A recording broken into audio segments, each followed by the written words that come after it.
What up, Cavs Nation? I'm your host, Ethan Sands, and I'm back with another episode of the Wine and Gold Talk podcast. I'm joined by two of the best in the business, Chris Fedor, your favorite Cavs beat reporter, and Jimmy Watkins, your favorite columnist for cleveland.com. So guys, we got some knowledge and legends to pay respects to as Bill Walton passed away recently. He was 71 years old. He was battling cancer. He was a legend in the game. And I wanted to give you guys an opportunity to talk about your favorite memories or highlights that you remember from his career. I'm going to start way back to where he started with UCLA when he was a youngin'. He was on the team when they still had freshman teams. They weren't allowed to play with the varsity teams. And then he joined the varsity team, and then the team went back-to-back 30-0 seasons, including a 1973 championship where he was 44 points on 21 of 22 shooting. Like, the man was a dog. And then he went on to win NBA championships, NBA MVPs. But, Chris, I know you might have more information on that from the Larry Bird era, Celtics, and all of those things. Give us your opinion on how greatly he impacted the game and the lives around him.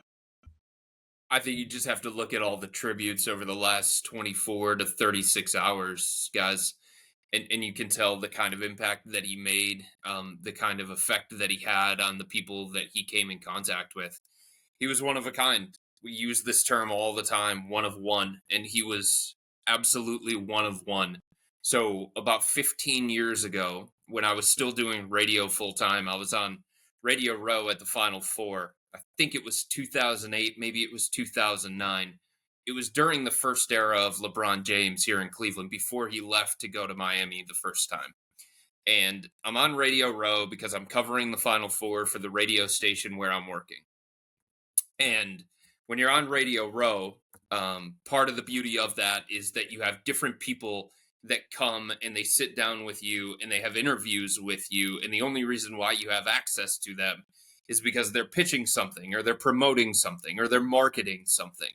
So Bill Walton's going through and he's doing the Radio Row tour. And I'm so excited because I feel like I'm going to get an opportunity to talk to a legend.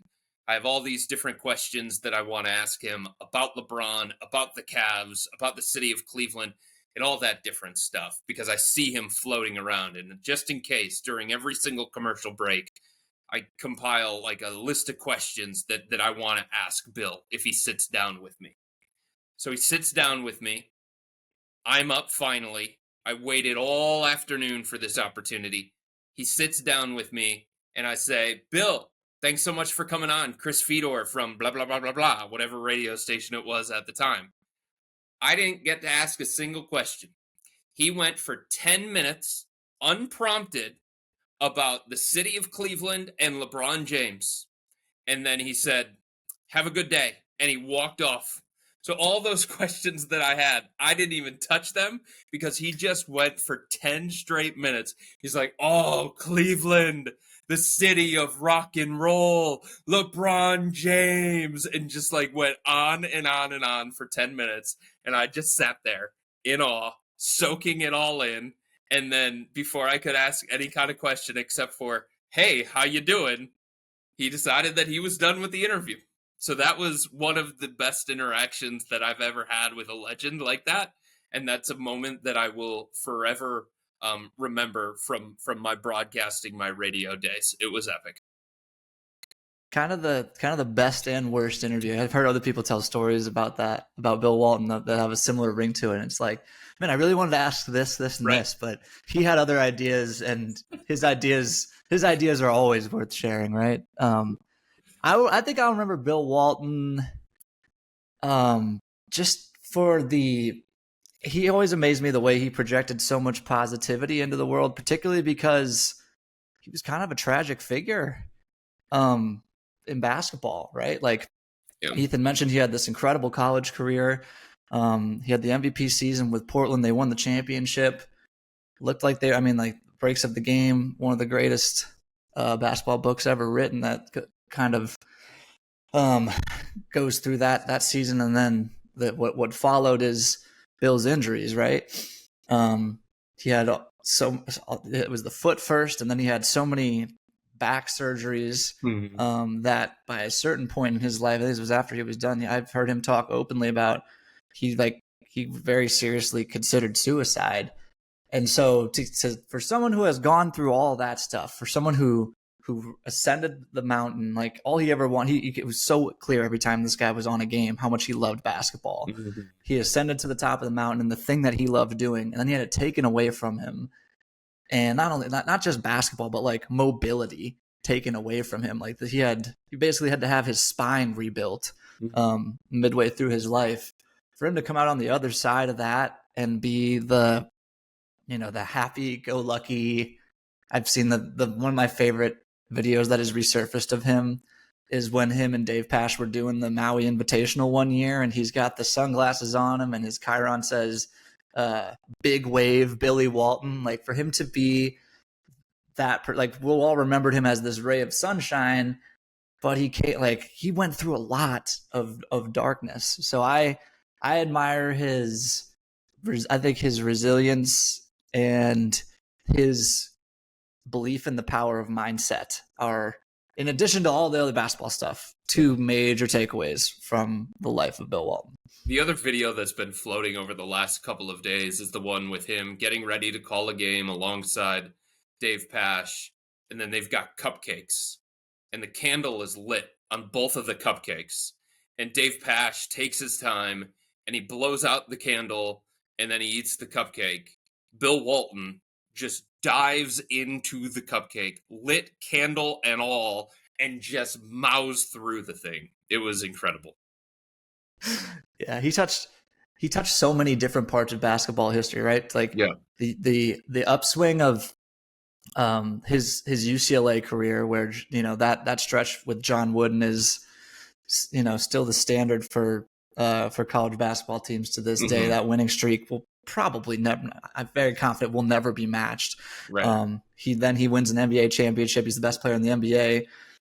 And then Ethan, I'm sure you're looking to get to now, he played after all the injuries, getting traded to the Clippers. He then reappears as the sixth man on the 1986 Boston Celtics, widely considered one of the greatest basketball teams of all time. Right. Crazy.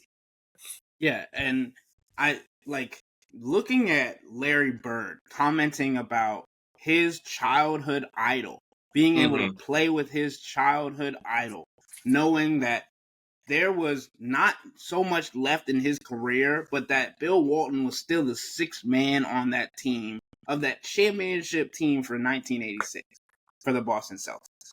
Like, it is a testament to his endurance and being able to deal with all those things, but also a mentality, like Jimmy mentioned, to go through so much and be able to continue to contribute, not only as a player, but also as someone that brings life to the arena, to the team. And we've seen how important that is for the Cavs this season, especially.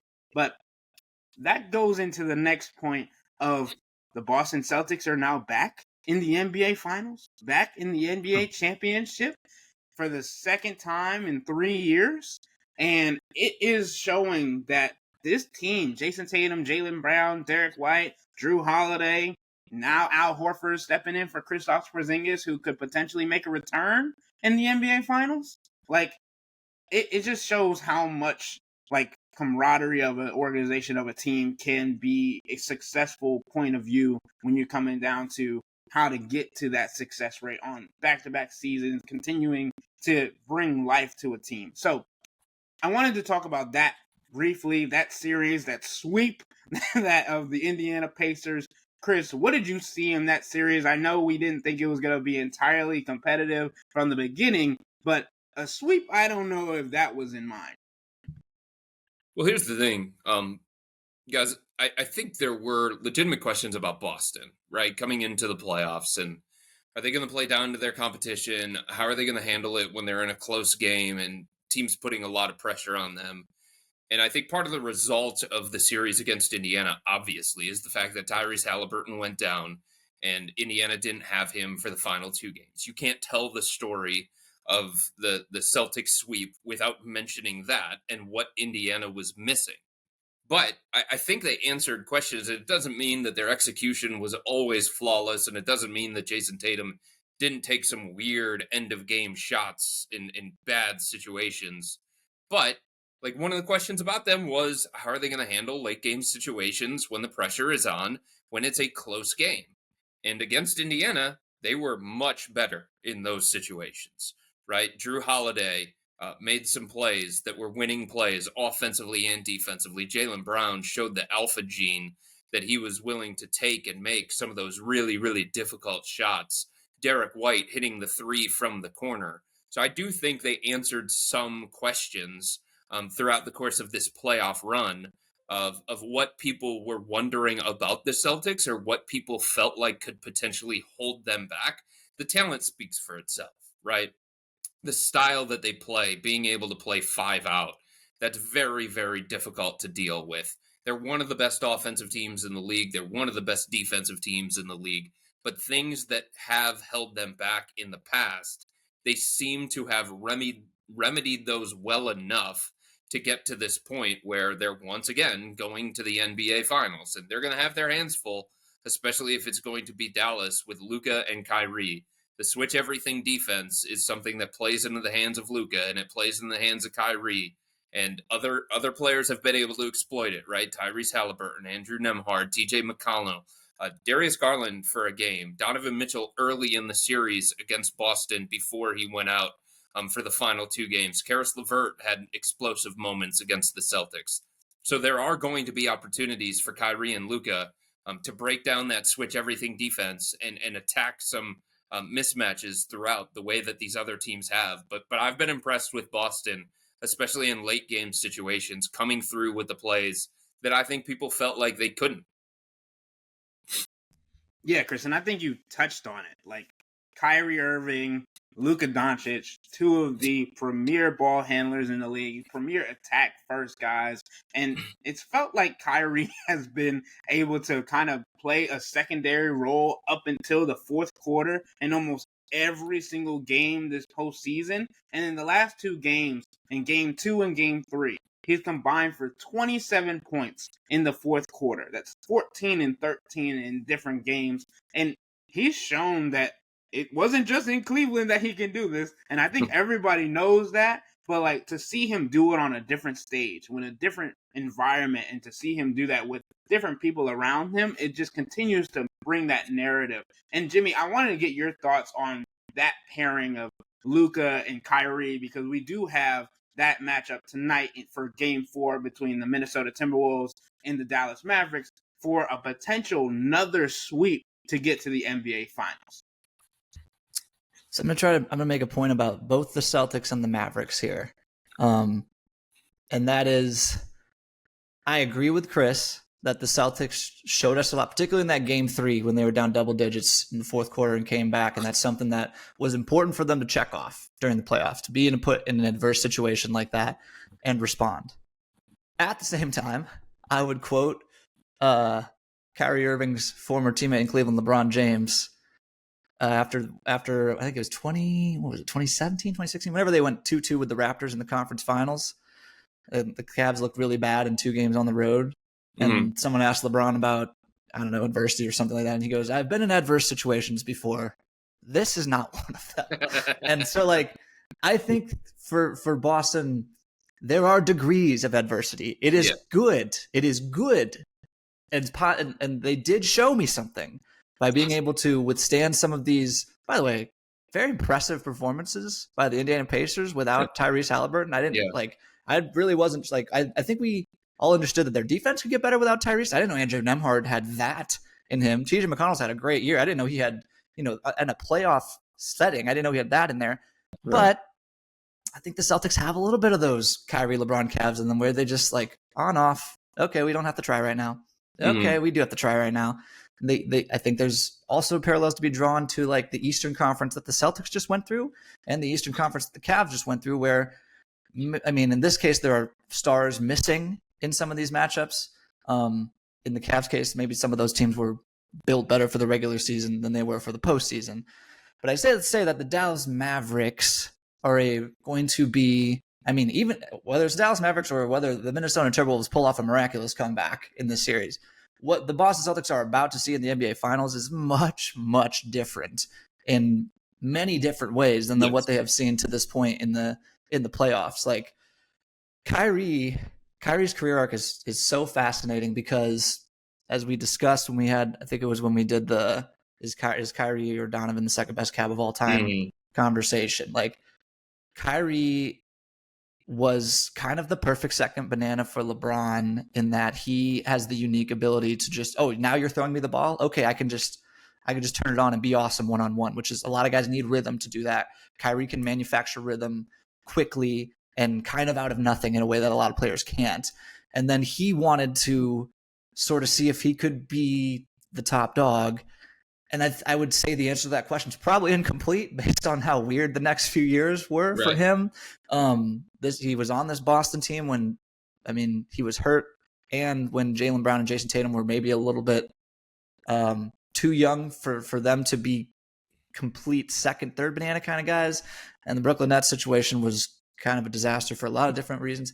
But he's kind of come full circle because Luka plays on offense very similar to the way LeBron does. It's very heliocentric setup where Luka's going to run a lot of pick and rolls, and a lot of the role players are just kind of standing around waiting for Luka to make the right read. And trust me, he's going to make the right read. Like, he's the kind of guy where if you cheat 2 inches off the guy in the corner, he's going to notice and he's going to throw a bullet over there, even if he's got a couple defenders in his face. I mean, like, it seems like the Timberwolves have tried kind of everything with the pick and roll defense in that series, and it just hasn't mattered. Like your best hope against the Luka pick and roll is that like someone's going to get an open 3 and miss it, basically. Like trap Luka, get it out of his hands. Now we're playing 4-on-3, which is never where you want to be, but like that's just how good this guy is. You have to warp your brain to understand that like that's the best situation you can be in. And Kyrie is again in the perfect number 2 to Luka because he can do all that watching. He can wait for his turn, and when it's his turn, he goes. And I actually think that one of the key developments for Kyrie as a player since his Cleveland days, I think he's been a lot better off the ball. Like, he's done a great job at times in this series of getting off the ball, then like relocating for an open jumper. And that's like when it's much easier to ask Kyrie Irving to evolve in this setting than it is Luka Doncic, because Luka Doncic has basically played this way his entire life because that's the way you should play when you have a decision maker as good as he is. And I applaud Kyrie for making the full circle jump back to, this is originally basically he's in the same role that he kind of didn't want in the first place when he left Cleveland, and he's accepting that and embracing it, and he's embracing it in a more dynamic way. So I think it's just really cool to watch. I mean, Kyrie is one of the coolest basketball players to watch in general, but it's just cool to see him make that evolution as a player and come back full circle and be on this stage again. Well, here's the thing. He's 32 years old now, right? If you think about him early on in his career, of course he wanted something different, right? Of course he had bigger ambitions than just being, LeBron's sidekick, essentially. And I think it's fascinating, too, because you brought this up, Jimmy, that Kyrie went through a lot of different things during his time with the Cavs, then during his time with the Celtics and the Nets. But like one thing that it felt like to me in covering him all those years ago, it felt like he wanted to be viewed as LeBron's peer. He wanted to be viewed as somebody that LeBron saw on the same level as him or close to that.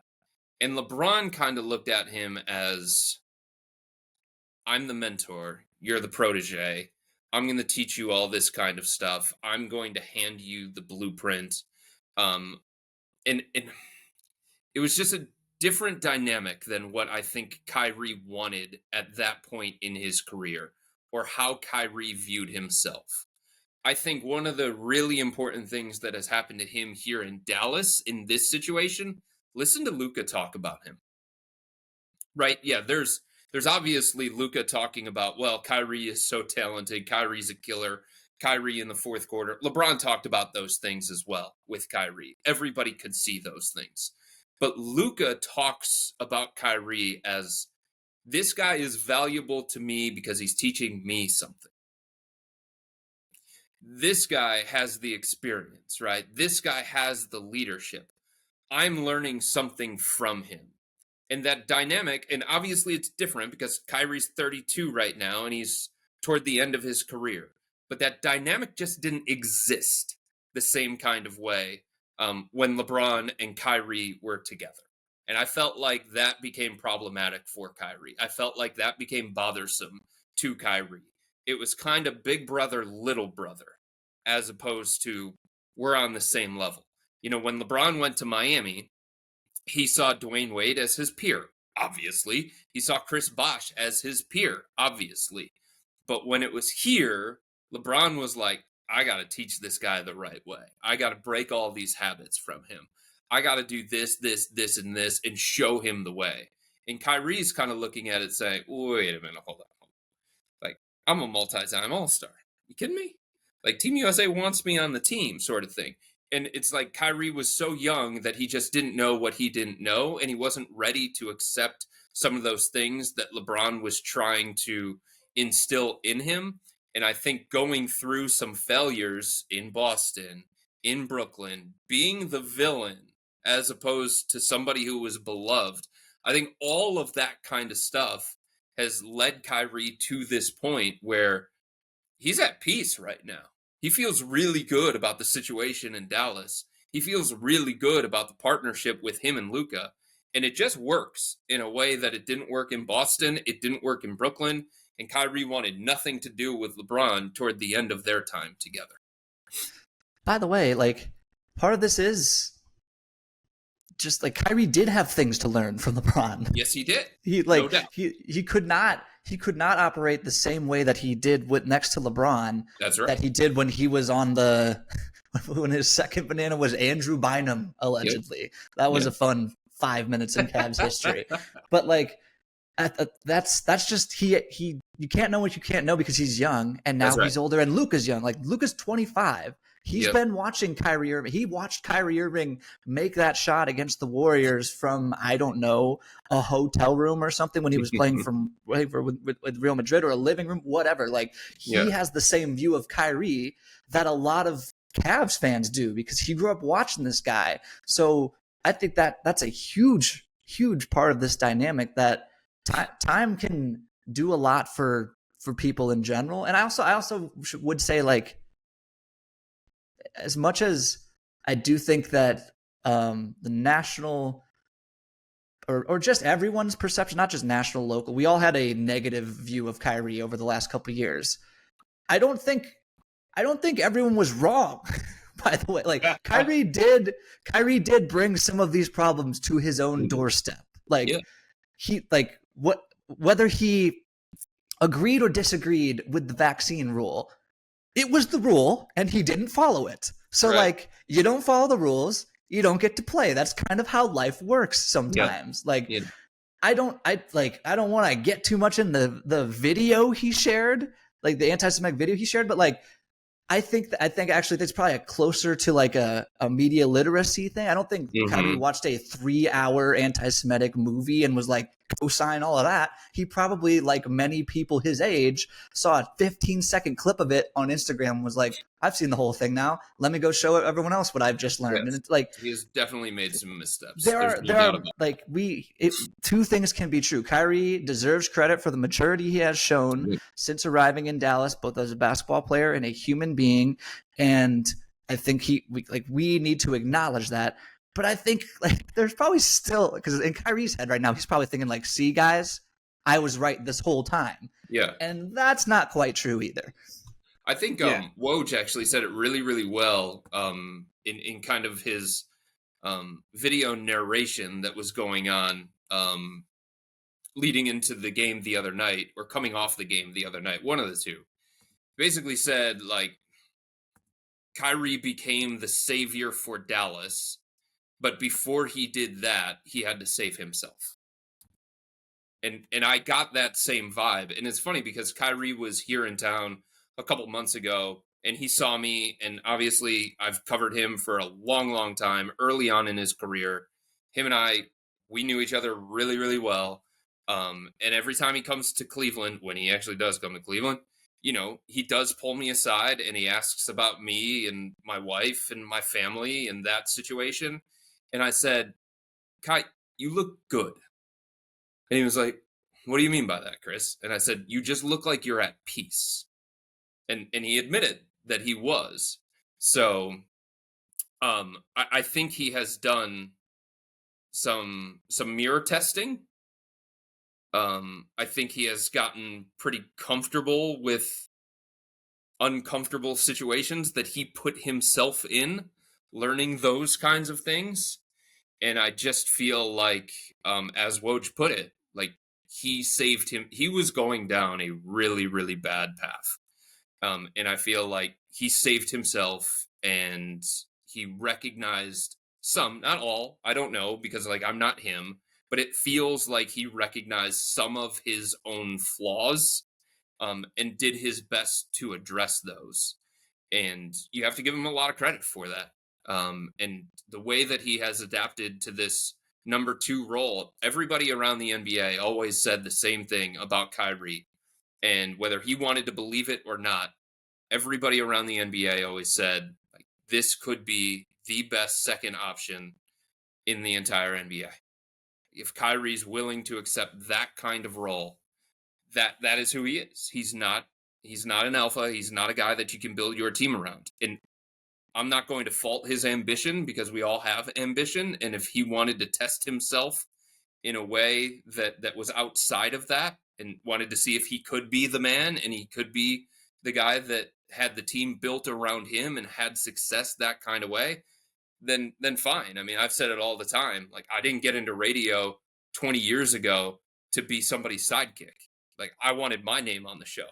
That was my ambition, right? That was my goal. And if you want to call that egotistical or whatever, like that's what I saw in my future. I didn't want the whatever show with Chris Fedor. I wanted my name on the marquee. That's why I got into broadcasting. That's why I worked my ass off throughout college, having multiple jobs. So like, I wasn't going to just sit at a radio station and be the number 2 or the number 3 and just be happy with that, right? So if you're an ambitious person like Kyrie was, I'm not going to hold that against him, that he wanted to challenge himself in a different kind of way.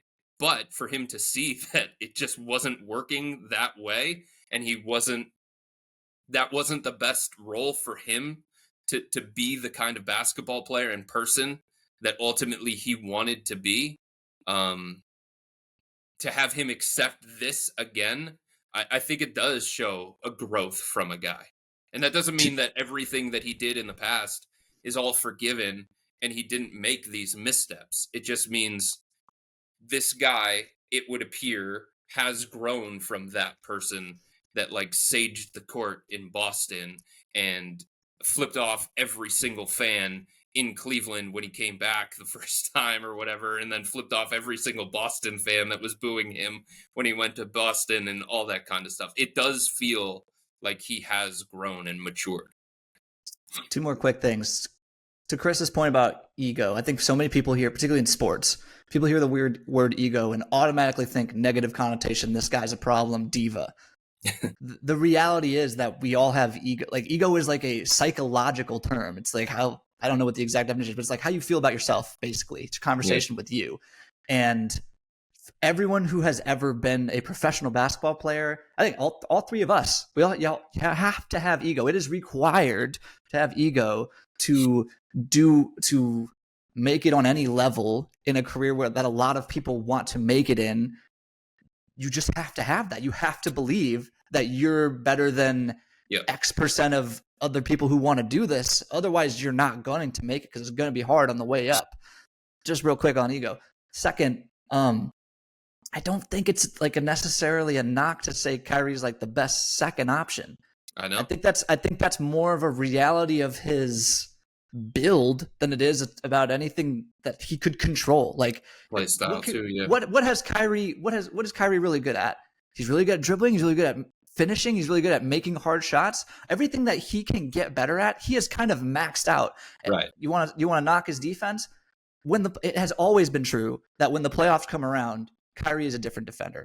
I'm not saying he's locking anyone down, but the level of engagement is much higher. The basketball IQ is high enough. He is a I would not call him someone that can be played off the court or anything close to that in a playoff setting. But the other thing is basketball's for tall people, man. Like number one options tend to be 6'6" and above. Like I wrote this last year at some point. I think I was writing about the Magic and Paolo, just like their archetype of team.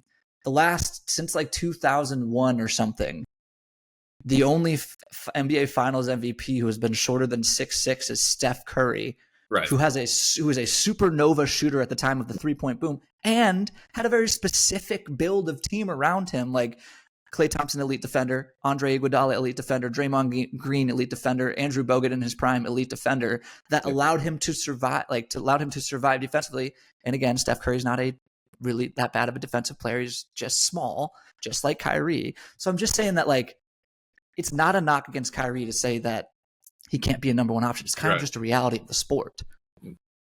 I wanted to bring this kind of full circle about the LeBron and Kyrie conversation, talking about, like, you guys have mentioned, like, he needed to kind of get that mentorship and learn from LeBron to kind of know what he needed.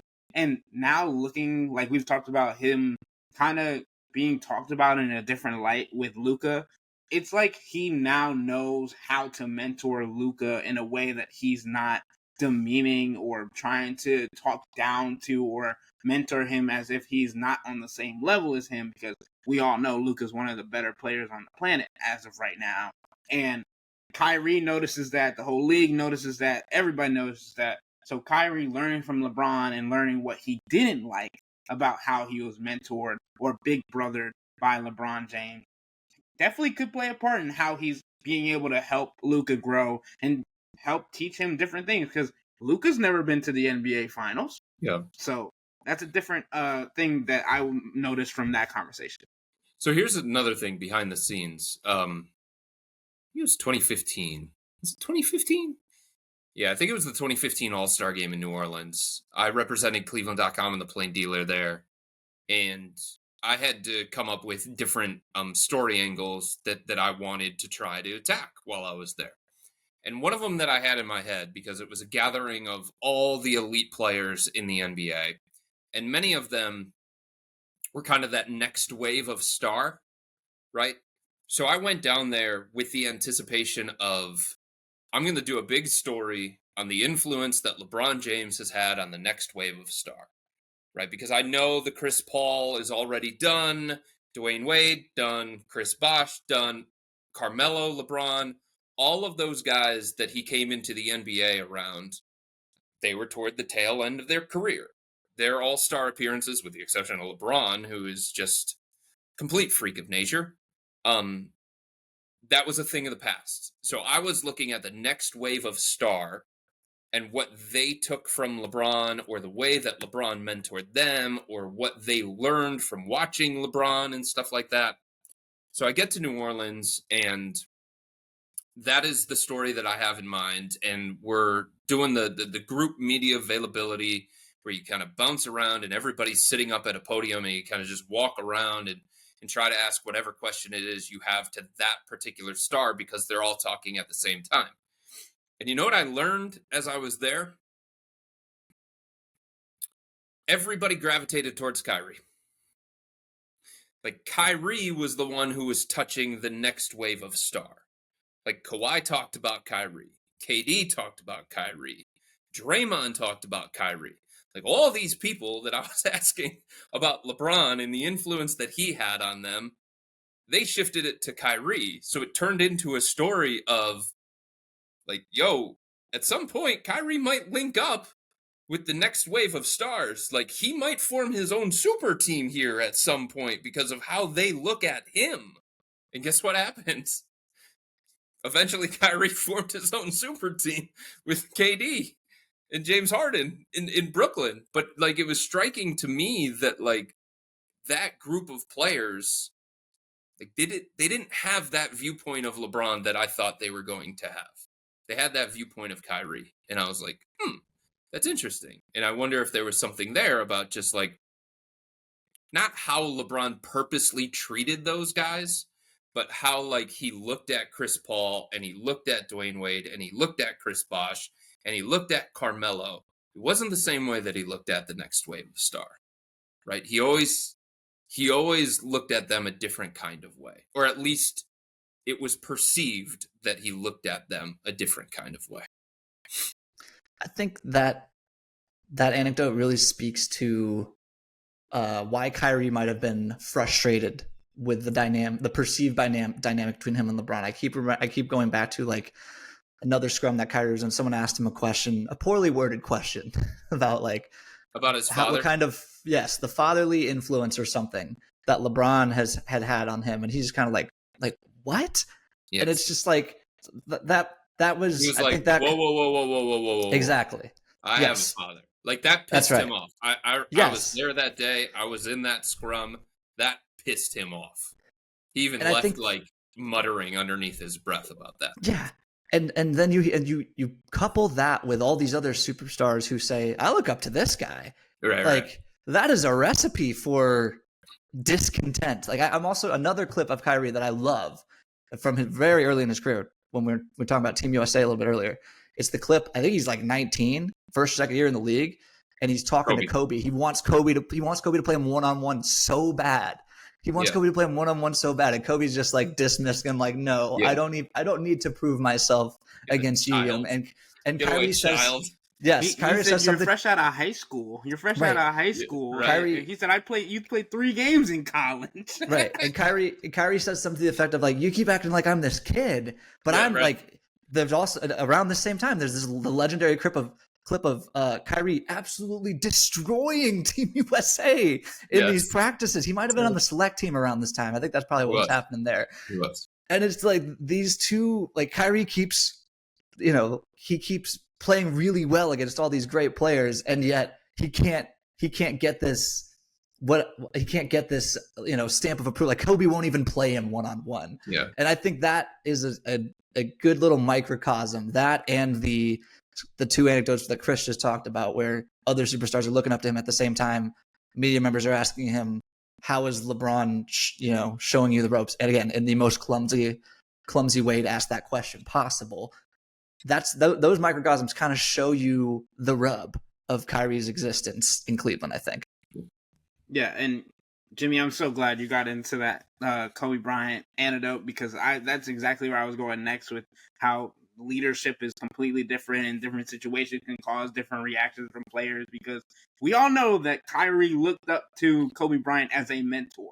That was a role that was distinguished, that was made, that was known, and that's why it made it okay for Kobe to talk to him in that certain way, whether as being a teammate with LeBron, who you want to be on the same footing as Chris has mentioned. But I want to get into something before we get into the last topic. So 2 more topics really quickly.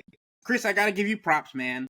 Earlier on in the playoffs, right as they were beginning, you said, as we were discussing who could potentially make it to the NBA Finals, and it hasn't happened yet, but you said you cannot take your eyes off the Dallas Mavericks because they are just a team you can't sleep on. Well, now they're 1 game away from the NBA Finals in a season that we were not certain that it wasn't going to be Denver Nuggets, Boston Celtics. So I had to give you your props on that. You were right from the beginning, just to keep your eye on them. And I think it's something that we have to continue to discuss because of that 2-player dynamic that both teams have. Jaylen Brown, Jason Tatum, Luka Doncic, Kyrie Irving. And a subtexter asked on our platform, Subtext, where you can subscribe and give us your questions and we can discuss about the Cavs community. They asked, how do the Cavs get better? How do the Cavs get to that level? What do they need to take that next step, which is all what we've been talking about this off season with J.B. Bickerstaff's firing and Donovan Mitchell's contract coming up and all of those different things. And my simple answer is, we know that Donovan Mitchell can't do it by himself. He needs a second star. And that is what has been the common commodity for all of these teams that have been successful. You look at Tyrese Halliburton and Pascal Siakam. And we look across, and you got Anthony Edwards, Karl Anthony Towns, basically. And then you got Rudy Gobert in the background of that playing defense. But it's like, you have to have at least two in today's NBA. And Donovan Mitchell and Darius Garland didn't cut it this year. Donovan Mitchell and Evan Mobley didn't get there this year. Evan Mobley can potentially get there next year and coming years, but it didn't happen. So Donovan Mitchell needs a second star. He is not someone that can say, I'm going to lead this team by myself. I don't know if there is a player in the league right now that can do it by themselves or is on a team where they've done it. So I wanted to get into that question and get your thoughts on how that dynamic would work. If you think that there is a player that would match well with Donovan, or if you just think that there needs to be a second player for Donovan to help take this Cavs team, a next star to take this team to the next level. Do I have to get into the hypothetical trade that I brought up a few months ago? Bring it up. I didn't just bring it up because I just wanted to create headlines or something like that. I do think that is something that the Cavs lack. It can't be a sometimes thing. Remember we were talking about with Darius Garland, and every now and then he has those flashes where you're like, oh, I see it. All-star capability, running mate capability. But it can't be a sometimes thing, right? That's one of the things that I think Minnesota might be learning about Karl Anthony Towns at this point in time. You got Ant, no doubt, but who's going to be the consistent second guy alongside that person? It was LeBron Kyrie when the Cavs went to the NBA Finals 4 years in a row. It's Jamal Murray and Nikola Jokic, and Murray is a big game player.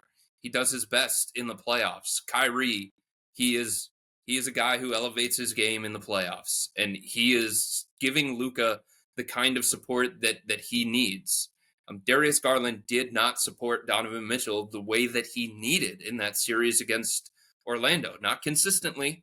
And he certainly wasn't doing it in the series against Boston either. So that's what it comes down to. Do the Cavs believe that there were reasons for that pertaining to Darius? Do they believe that all-star, that consistent all-star, is still in there somewhere, that he can be Donovan Mitchell's running mate for the next 3 to 5 years or however long it's going to be? Can it be Evan Mobley? Those are the kinds of questions that the Cavs have to be asking themselves throughout the course of this offseason. Because it can't be a situation where so much is on Donovan. And that's part of the reason why I reported sourcing close to the situation that said at times Donovan was frustrated with the lack of playoff level readiness from his teammates and the lack of maturity from his teammates, some of his teammates. Because he was just feeling at various points throughout the course of the playoffs that I have to do so much for us to be successful. And it wasn't supposed to be like this. It was supposed to be a core four thing. It was supposed to be Darius and Donovan together. It was supposed to be Donovan and Evan Mobley taking that next step in year 3 or whatever the situation was. So if the Cavs come to the conclusion, guys, that Darius can't be that Darius isn't ready for that. He isn't ready to be Donovan's Jaylen Brown or Luka's Kyrie. Then I think the Cavs have to go out and they have to explore the marketplace and see if somebody is more ready for that role. Kevin Durant, Paul George, Brandon Ingram. There you go. There are 3 wings that I think the Cavs, in theory, have the pieces to actually use in order to be competitive in that kind of trade marketplace, to bring that kind of player next to Donovan that I think can fill in the gaps a little bit better, like the stylistic gaps when it comes to how Donovan wants to play, how the Cavs want to play with Donovan, the weaknesses that Donovan is perceived to have. I think all of those guys all make more sense from a roster construction standpoint and from a readiness standpoint to be the second fiddle to Donovan. Also, 3 guys that are pretty tall. Just saying, to my earlier point. That's a good point, Jimmy. I wanted to quickly make a kind of follow-up to that Chris, talking about Darius Garland and Donovan Mitchell's dynamic, and we talked about LeBron James and Kyrie. Do you get the sense, because there have been reports that Darius Garland would want something different if Donovan Mitchell comes back, do you get the sense that Donovan Mitchell talks to Darius Garland the same way that LeBron talks to Kyrie? No, I don't get that sense necessarily, and I also don't get the sense that this speculation is coming from Darius. I get the sense that it's coming from people close to Darius that are trying to look at what is the best situation for him moving forward. And look, like, I don't want to get too into the weeds on this, but I think we have to have some level of recognition of the sacrifice that Darius has made for Donovan coming here to this team and becoming the alpha on this team. And I'm not saying that Darius hasn't accepted this or that Darius has pushed back on this, but I think we have to look at the reality of it, right? Okay, so before Donovan got here, Darius was on the billboards. Darius was the highest paid player in franchise history. Darius was the face of the franchise. Darius was the guy who was getting all-star pumpage. Darius was the guy who was getting all of the kind of attention for first-team All-NBA, second-team All-NBA, third-team All-NBA, all those different things. Darius was the one who was looking at the possibility of maybe one day getting his own signature shoe. And you might sit here and say, well, none of that stuff matters. It's all about winning and sacrifice for the betterment of the team. Okay, these are human beings that we're talking about here. And from him to go to from that, for him to go from all of that kind of stuff to a situation where he is the second fiddle to Donovan Mitchell, where he's looked at a certain kind of way from people, and maybe even looked at a certain kind of way from people inside the organization, coaches, teammates, Donovan at times.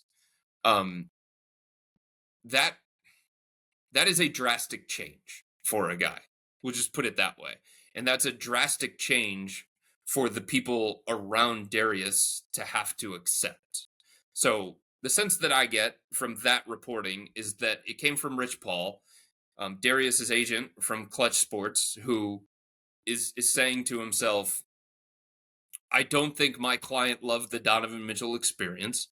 I don't think I loved all of the things that Darius had to sacrifice to bring in Donovan to this situation, and all the things that were quote unquote taken from Darius because he had to make room for somebody like Donovan. Can I find a situation that is better, that is going to be similar to the one that Darius was in and all the stuff that came with it before Donovan even got there? But I don't get the sense that Darius is saying, boy, I hate playing alongside Donovan Mitchell, or I hate that he's trying to mentor me and pulling me aside when I'm having rough moments throughout the course of a game, and he's trying to pump me up and encourage me and stuff like that. I've tried to talk to Darius so many different times about the Darius-Donovan dynamic, their relationship, both on the court, off the court, stuff like that.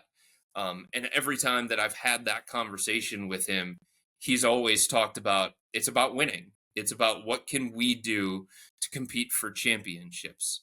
So I think Darius understands like what Donovan brought to this situation, and what Donovan has done for Darius from a personal standpoint and an on-court standpoint. But I can't say that everybody around Darius or the Darius camp views it the same kind of way. In saying all of that, I do think there have been moments, I want to make sure that it's only moments things, where at times Donovan hasn't loved the Darius Garland experience, and I don't think Darius has loved everything about the Donovan experience. And I think you have that throughout the course of a partnership. You have to learn how to play with one another, right? You have to learn how to communicate with one another.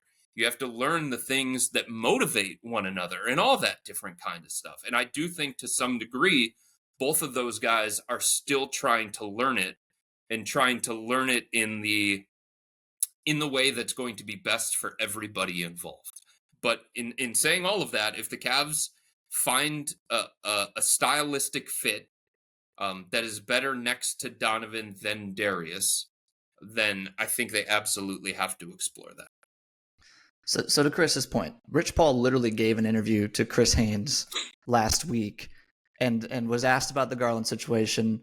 And he basically said there's not much to say about the trade requests, rumors, or whatever. He also said this. I think people around the league know, and you definitely know this about me, I'm very matter of fact with my approach on everything. As of now, there's nothing to discuss on that. I'm a representative of players, and I help them on business decisions. It's a lot more to it than just negotiating a contract after 4 years. Some guys choose to do that and only focus on that. I'm different. I try to look at everything. You have to position guys a certain way to continue to have value. Rich Paul is doing his job right now.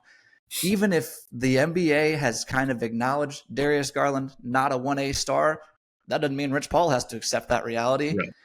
And in saying that like Rich Paul would not do that. I'm not saying Darius Garland has told him explicitly, I need to be the guy. But Rich Paul is doing this with the information that Darius Garland wants to be positioned that way. These are conversations that happen between agents and clients, right?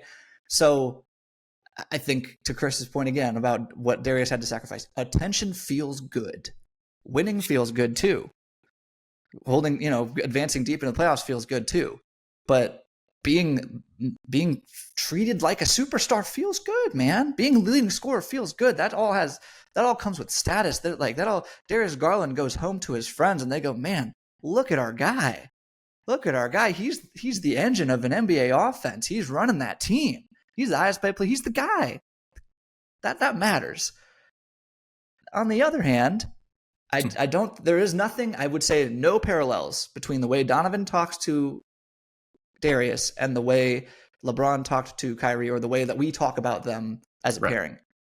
However, there could be a parallel in the way that Kyrie saw himself as it pertains to LeBron, how he saw that dynamic, and the way Darius sees himself, or Rich Paul wants Darius to see himself, whatever, however you want to phrase that. I think there's definitely a similarity there in that Darius Garland's still a very young player who has aspirations pertaining to his own statistics and team goals. Like everyone cares about their own statistics, even if they say they don't. Yeah, of course. Everyone does. Right. And maybe he still needs to learn whatever Kyrie learned by exploring the Celtics situation, then teaming up with KD. Like maybe that needs to happen for him. Sometimes experience is the best way to learn that thing. So I'm not saying I know what's going to happen, or that I think that the best thing for Darius Garland's personal growth is to try it out elsewhere. I actually think he'd be better served just accepting that he's a second banana. But that's not how players view themselves, man. And again, I go back to the Eagle point. Every player who's getting drafted thinks they're going to be a star one day. Yep. Darius Garland was a top 5 draft pick. So of course he thinks that. And then he showed signs of being able to, I'm not saying be a star, but he made an all-star team. There is literally a star next to his name on Basketball Reference for that season. So I can't blame the guy for seeing him that way, himself that in a certain light. I also would say that there's just maybe needs to be whatever that self-perception is, maybe needs a little nuance to it. Yeah. This was his team. This was his offense. He was the franchise guy. He was the one that this front office committed to, believed in. JB Bickerstaff said it so many different times before Donovan got here. I gave Darius Garland the keys. And then Donovan comes, and then, he no longer has the keys. Can I get those back real quick? What's that? Yeah. Can I get those keys back real fast? Right. Or he has keys, but they changed the locks. So the keys no longer work to the same thing that he thought. So, it is something that he's had to accept. And I do think it's something that he's still processing. And I do think it's something that, the people closest to him that are looking out for his career and his future, I think they're still processing it. And I think they're still evaluating the situation. And I think there's a reason why that report came out from the standpoint of if Donovan signs long term. Because what that then means for Darius is that all of those things that he had early on in his career, he will never have again. Not in the prime of his career. Yeah, and I think, Jimmy, you said almost exactly where I was going to wrap this podcast up with, is that comes back to the ego topic. And then we go into how Kyrie and Darius kind of look at themselves the same at that point of their careers. And obviously, I think it's beautiful when a podcast comes full circle like that, when we talk about all these different things, and they come all the way back at the end of the pod. So I think we got all into every situation, and we got into the most different critical things about the Cavs. We talked about the playoffs, and we also got to talk and pay respects to Bill Walton. I think that wraps it up for today, guys. So with that being said, that'll wrap up today's episode of the Wine and Gold Talk podcast. But remember to become a Cavs insider and interact with Chris and me by subscribing to Subtext. Remember earlier on in the episode when I talked about getting a question from a subtexter that literally curated a different topic for the entire podcast? Yeah, well, that can be you. And to do so, you can sign up for a 14-day free trial or visit cleveland.com/Cavs and click on the blue bar at the top of the page. If you don't like it, that's fine. All you have to do is text the word STOP. It's easy, but we can tell you that this is the best way to get your voice heard from everything on the Cavs community, and this is the only podcast where you can do that. So, with all that being said, y'all be safe. We out.